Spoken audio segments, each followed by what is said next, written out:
ფაშიზმზე გამარჯვების დღესთან დაკავშირებით აფხაზეთის ავტონომიური რესპუბლიკის მთავრობის თავმჯდომარე გიორგი ჯინჭარაძე ქუთაისში მცხოვრებ აფხაზეთიდან დევნილ მეორე მსოფლიო ომის ვეტერანს სახლში ესტუმრა. მთავრობის თავმჯდომარემ დევნილ ვეტერან ორესტი ბერულავას 9 მაისის დღესასწაული მიულოცა. გმირული თავდადებისთვის მადლობა გადაუხადა და საჩუქრები გადასცა. აღსანიშნავია, რომ აფხაზეთის მთავრობის თავმჯდომარის ინიციატივით აფხაზეთიდან დევნილი ერთადერთი ვეტერანი 2000 ლარიან ერთჯერად დახმარებას მიიღებს. მინდა ყველას მიულოცო ფაშიზმზე გამარჯვების დღე. ეს თარიღი არის უმნიშვნელოვანესი და კიდევ ერთხელ გვახსენებს, რამდენად მნიშვნელოვანია მშვიდობის ფასი.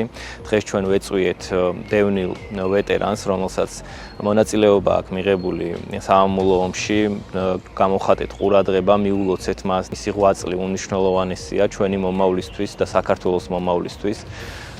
შესაბამისად ჩვენი ვალია, რომ ესეთი ადამიანები დავაფასოთ, ყველა ვეტერანი ჩვენთვის მნიშვნელოვანია. ყველას მინდა მოულოცო ამ დღეს 9 მაისი ყოველთვის ვიყოთ კარგად და ბედნიერად მინდა სიკეთე სიარული დაბრუნება აფხაზეთს დაბრუნება.